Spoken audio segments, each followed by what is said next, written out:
Olá a todas e todos, sejam bem-vindos a mais um episódio do nosso podcast Crítica Sem Critério. E hoje a gente vai ter um podcast um pouco diferente, porque vamos falar de um livro, vamos falar de uma personagem, vamos falar de uma pessoa, porque é isso que acaba sendo, né? Mas vamos deixar aqui para o início, o nome do nosso episódio é O Direito ao Grito. Vamos lá?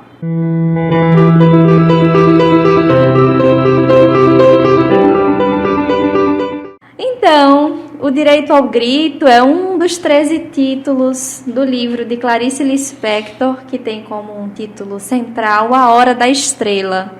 É um livro fundamental, eu diria, é um livro que eu prefiro até para começar a falar um pouco dele, né, Vitor? Trazendo as próprias palavras da Clarice, em que ela diz: este livro é feito sem palavras. É uma fotografia muda, é um silêncio e é uma pergunta.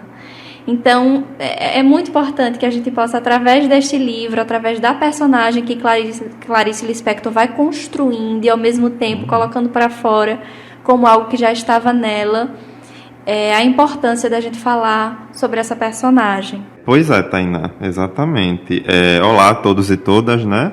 A gente vai falar então dessa obra, né, que se desdobrou em tantas coisas, né? É um livro, mas também teve um filme feito dela e é uma obra muito estudada, né, em universidades. Então é um livro muito interessante da Clarice Lispector. E para introduzir, eu acho que a gente poderia falar um pouco sobre a origem, né, de como esse livro ele vem. Porque como a Tainá falou, né, ela coloca o livro como uma fotografia muda, como uma pergunta, como um grito. E tem um trecho no final que ela diz assim, que a vida é um soco no estômago. Então Clarice é essa autora que nos dá um soco, né? Quando ela diz que esse livro é uma pergunta, né? Um dos títulos era O Direito ao Grito, então ela está nos dando uma porrada o tempo todo quando ela escreve essa obra. E de onde é que vem essa obra, né? Tem muitas coisas que a gente poderia falar, mas uma coisa muito importante é que essa obra remete às origens da Clarice Lispector no Brasil. Para a gente entender, né, de onde é que vem Clarice, ela, na verdade, ela é de origem ucraniana e ela veio refugiada com a família, né, de uma guerra civil na Ucrânia. E ela, a primeira parada dela é em Alagoas, né, em 1922, né, no porto de Maceió eles desembarcam. Então, o Nordeste, que está muito presente na obra, nesse livro, já está na história de Clarice desde que ela chega ao Brasil. E depois de eles aportarem em Alagoas, eles vão para Recife, ela mora em Recife. Então, naquela última entrevista para a TV Cultura, que ficou muito famosa dela, né? Ela coloca que não é do nada que vem esse livro que fala sobre a nordestina, né? Essa história da miséria, tudo que ela quer expressar ali. Isso ela traz, né, de quando ela chegou e também porque ela frequentava a Feira dos Nordestinos que tem no Rio de Janeiro, que é onde ela morava, né? Esse livro vem muito disso e nessa entrevista ela fala também desses 13 títulos, né? Mas é interessante como ela decide pelo A Hora da Estrela. E aí tem essa construção que tem a ver com a história dela, mas também no próprio livro tem uma parte que ela diz assim: é que numa rua no Rio de Janeiro peguei no ar de relance o sentimento de perdição no rosto de uma moça nordestina. Então capta também um pouco dessa enorme sensibilidade de Clarice ao captar ali de relance, né, o que há de delicado e o que há de história dentro daquela personagem. O que há de cultura, né? Que nos episódios anteriores a gente vinha falando, né? Exatamente. E aí é algo tão vasto que é interessante, quem já teve a oportunidade de ler, a gente está fazendo essa conversa sobre esse livro. Quem não leu, não se preocupe, porque não vai ser algo, não tem como ter spoiler desse livro, porque só lendo mesmo para ter a sua experiência, ou o filme, né, Vitor? Sim.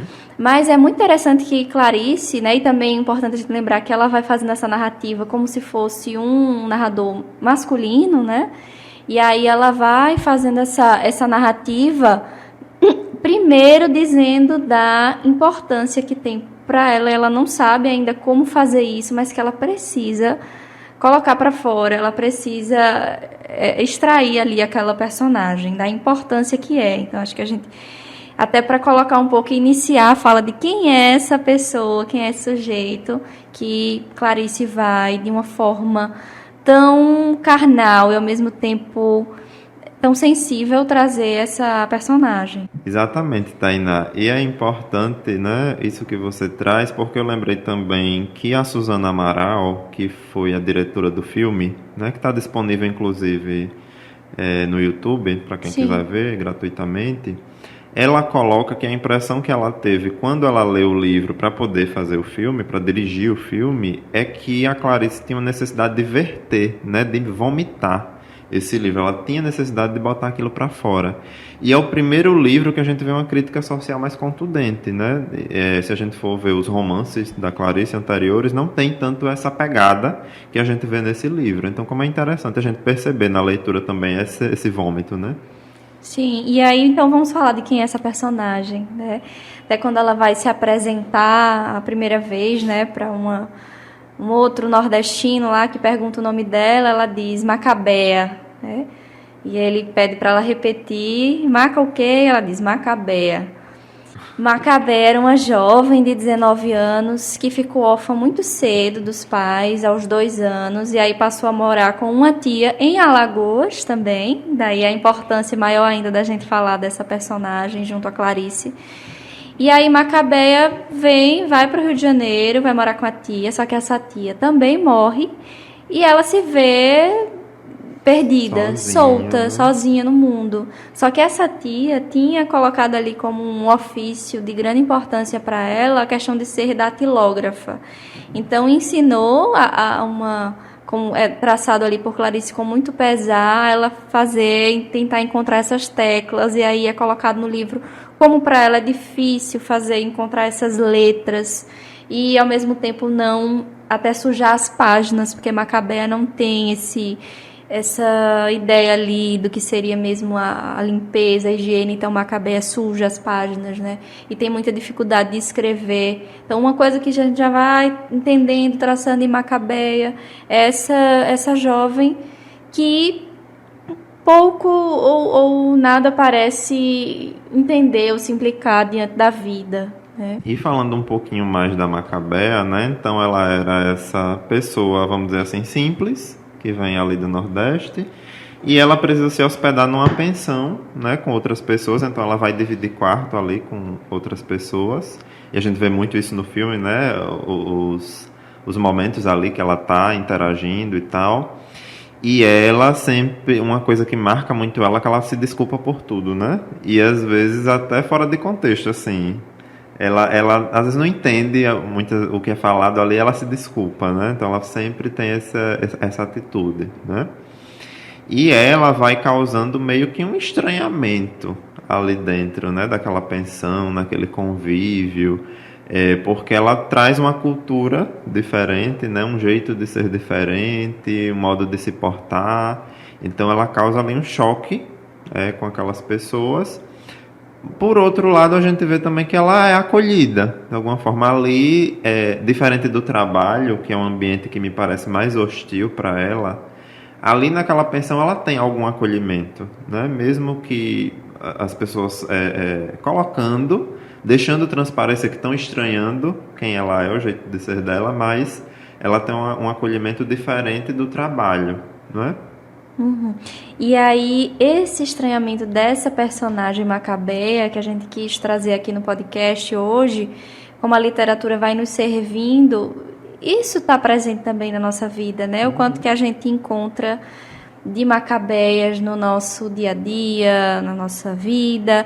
E aí, é um outro ponto interessante que Clarice traz, que ela diz assim, a moça, na Macabea, é uma verdade da qual eu não queria saber.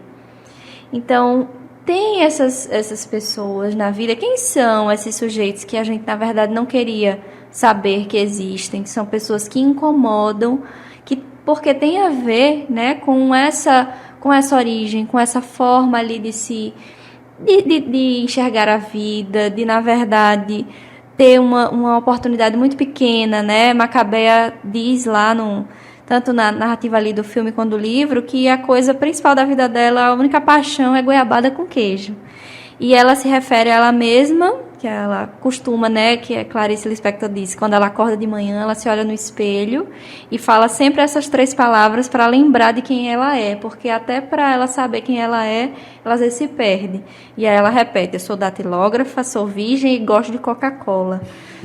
E aí essas palavras, né, que vão se juntando à personagem e vão fazendo com que pareça que ela se define nisso, né, esse apoucamento, essa coisa tão que a gente enxerga como, na verdade, essa é o que parece ser Macabea, né? Uma pessoa que passa invisível, uma pessoa que não é vista, mas que, na verdade, faz tantos questionamentos, que gostaria de aprender tantas coisas, né? Que tem grandes sonhos, ela tem grandes sonhos, ela mas, é na muito verdade, mais não tem. do que ela enxerga, né? Ela é muito mais do que aquilo que se apresenta para ela, né?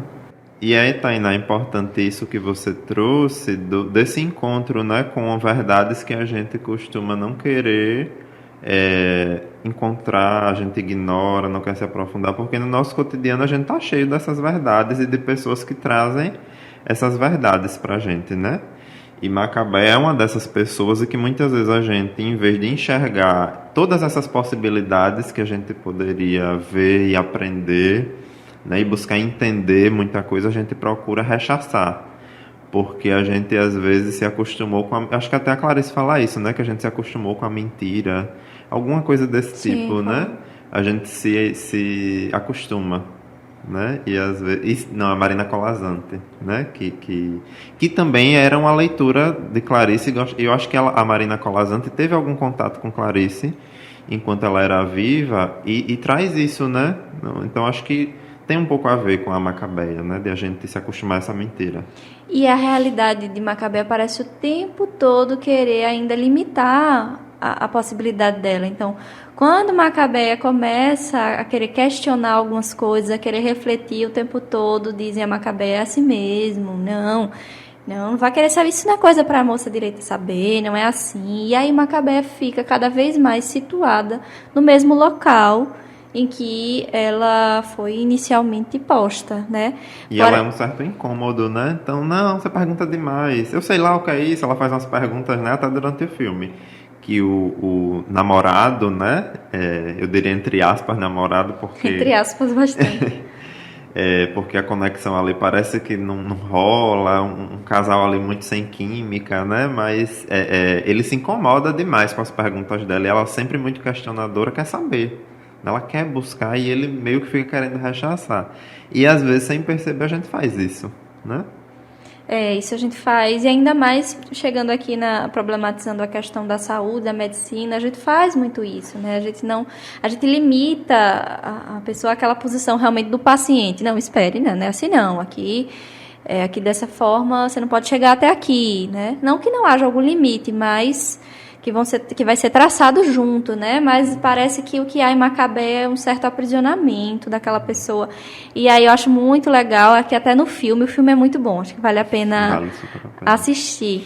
E aí o filme já inicia com o rádio relógio, né? Que é a única fonte de informação que a Macabea diz, rádio relógio que diz a hora e diz a cultura. E é dali que Macabea se vê com grande interesse de ter alguma informação, ainda que ela não soubesse o contexto de aplicar aquilo.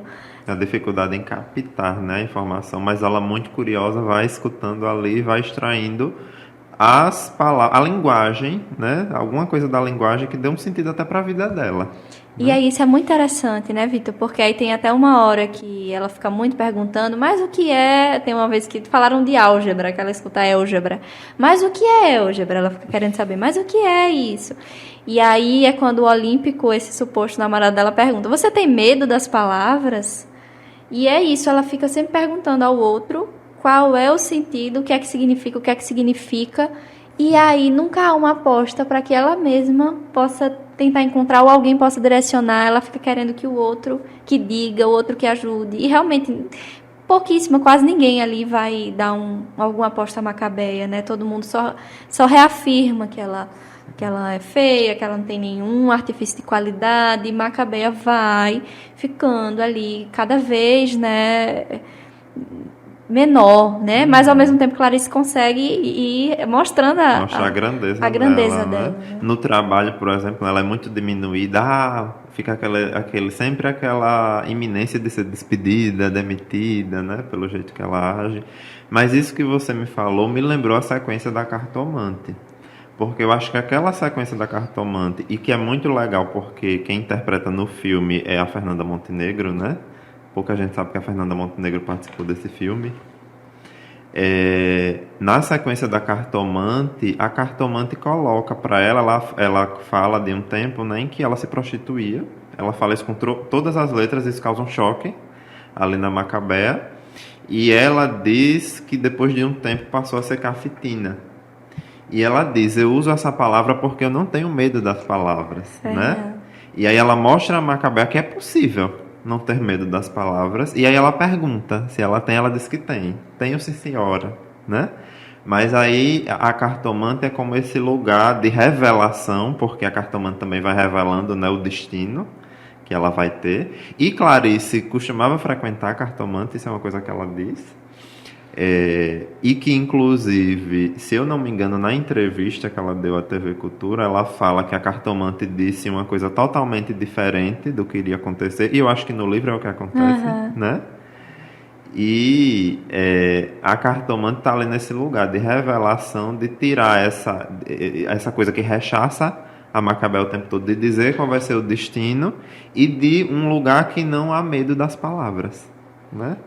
Mas ao mesmo tempo a Cartomante em um momento reforça o lugar de coitada da Macabea, porque ela diz assim, quem não se enfeita, se enjeita, por si mesmo se enjeita, né? Você tem que se cuidar mais, se enfeitar, se arrumar. Então também reforça esse lugar pequeno, mas ao mesmo tempo traz a grandiosidade ali que é possível, né? No mundo da Macabea.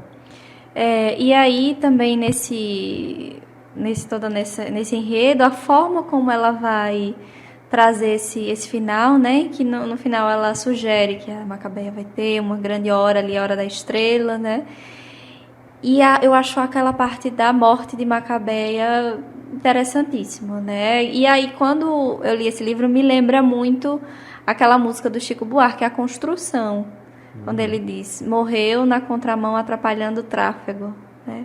Essa música também é fantástica, porque traz a forma como a sociedade vai colocando uma posição, né, para pessoas que são vistas como uma Macabeia, e aí então ela morreu, mas é como se não fizesse falta.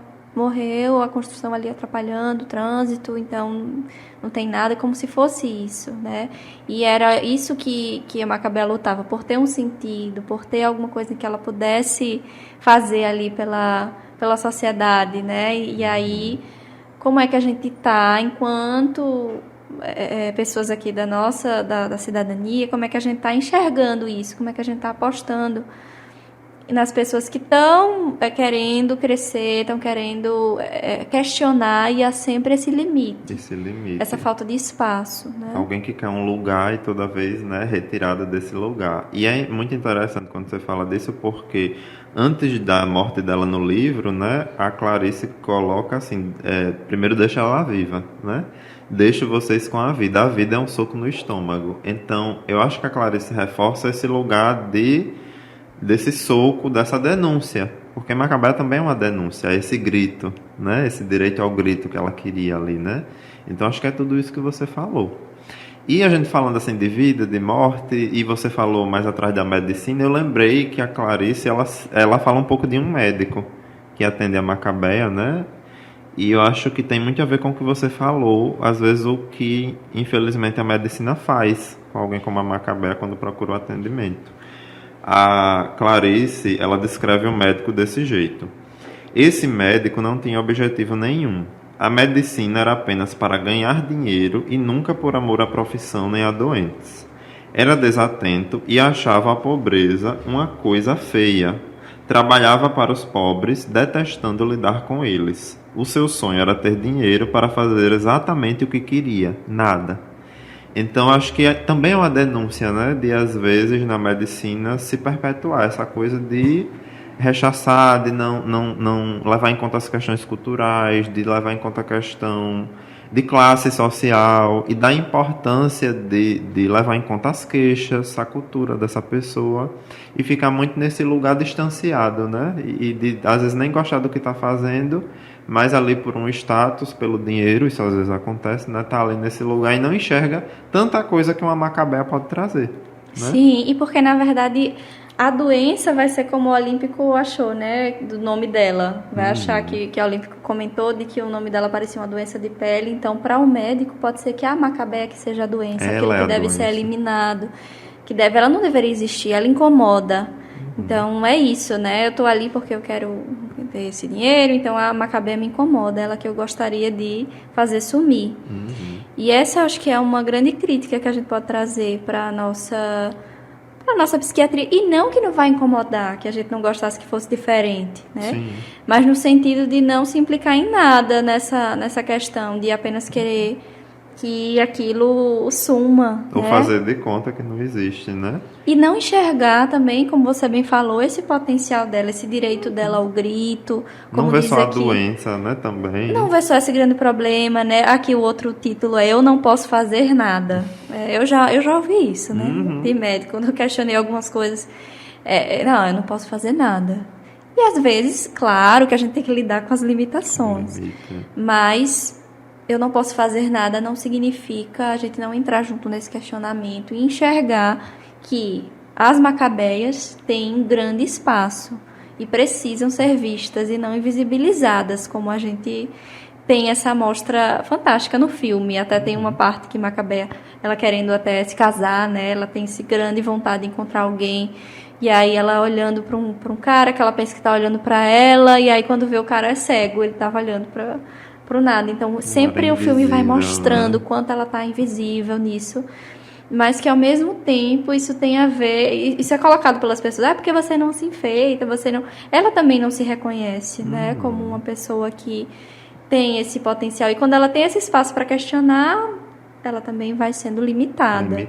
Isso que você falou me lembrou também o lugar que a mulher é colocada na nossa sociedade, né? Você precisa se enfeitar, você precisa conquistar. E ela vai se submetendo às agressões do suposto namorado. É revoltante, né? Que às vezes chega a ser revoltante. E ela acaba se submetendo a muitas violências. E ali a gente é como se fosse culpa dela. É ela quem faz, é ela que é desajeitada, é ela quem se submete. Mas quem é que empurra ela para aquilo? Né? Essa é a grande questão. E o que é que se faz com as mulheres? Do mesmo jeito que se faz com ela. Perfeito, Vitor. E ela fica tanto nessa colocação ali da mulher que ela... tem até uma cena ali, uma parte que eles estão perto de uma loja de parafuso, né? E aí ela disse assim, para que o silêncio, ela com medo que o silêncio significasse romper aquela relação. Sim. Com a única pessoa que ela pensa que vai dar alguma atenção a ela, ela diz, eu gosto de parafuso e prego. E você? Ela querendo puxar ali uma conversa, né?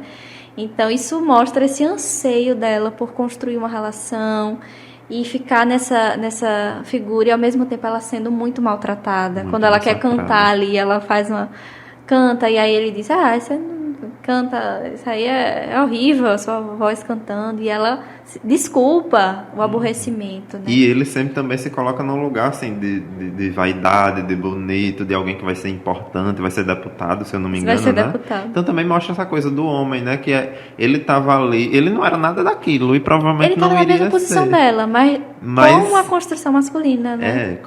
Dava possibilidades, a cultura dando possibilidades a ele de estar numa posição totalmente diferente dela, embora, se a gente fosse pensar, a posição muito parecida. Eu lembrei que tem uma parte até que ele diz, olha, Macabel, a cara é mais importante que o corpo. E a sua cara só mostra tristeza. Vê se muda.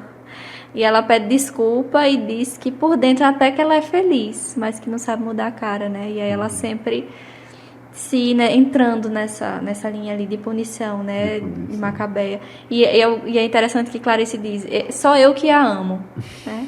Eu estou aqui por ela, né? Estou tentando transmitir isso de uma forma bem, bem seca para que todo mundo perceba, mas é como se só ela estivesse por Macabeia. E quem está, né?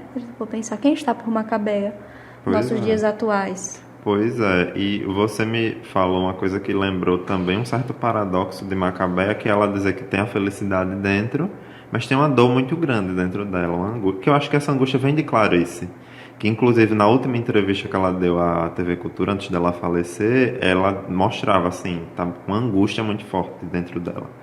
E aí a Macabea revela isso, né? De alguma forma de dizer assim, pedir uma aspirina. Ela pedia muito. E a companheira de trabalho dela até dizia assim, por que você quer tomar tanta aspirina, né? E tal, ficando questionando, onde é que dói? E aí ela diz, eu não sei, só sei que me dói. Né? Então essa angústia também que Macabea trazia, que também muita gente não enxergava, né? Só enxergava ela como um estorvo, né?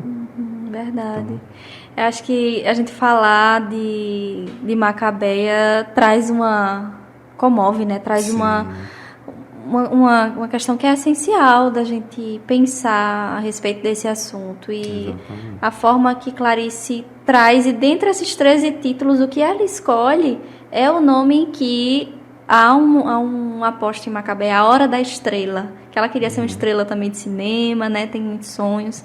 Então ela justamente escolhe o nome do título que tem a ver com essa aposta. Ela não escolhe o nome dos mais pesados. Né? Ela vai escolher justamente um que haja uma aposta nela. E uma aposta nela significa o que a gente vem falando no podcast, né, sempre, né, Vitor? Que não tem a ver só o que o Macabea precisava era de um atendimento médico, psicológico, não é só isso. Ela precisa de uma sociedade minimamente digna, né? Em que ela, até me lembrou uma outra cena em que ela vai, única vez que ela vai para um jantar, um almoço, que a Glória, amiga dela, chama, e ela come tanta coisa gostosa e ela não suporta passar mal. Tão acostumada, como você falou da colação, tem que comer só o pão com salsicha, ela não sustenta isso. Então são nessas pequenas coisas da dignidade que a gente não quer enxergar e que está na sociedade, ainda mais atualmente, essa questão. Dessa falta de possibilidades, né? Ela está mostrando, é alguém que precisa de um lugar e de possibilidades. E cadê? Ninguém oferece. Até às vezes oferece, mas não se perpetua. Não é uma coisa perene, é uma coisa pontual e que não continua, né? Então, a gente precisa encerrar aqui pelo nosso tempo, mas seria bom trazer uma frase aqui que Clarice diz assim: apesar de eu não ter nada a ver com a moça, com a Macabea, tive que me escrever todo através dela por entre espantos meus. Então, da mesma maneira, a gente, né, estando numa posição ali de psiquiatra ou qualquer outra pessoa da sociedade, mesmo que não vivencie algo como o da Macabea, é possível a gente ter uma ótica através do espanto, da indignação, porque é necessário a gente manter essa indignação e não um desinteresse, é a si mesmo, que a gente possa se manter com o espanto através dessa personagem que é tão viva no nosso dia, né? Com certeza, né? Trazendo de novo a Marina Colasanti, a gente se acostuma, mas não devia. Então vamos questionando, né?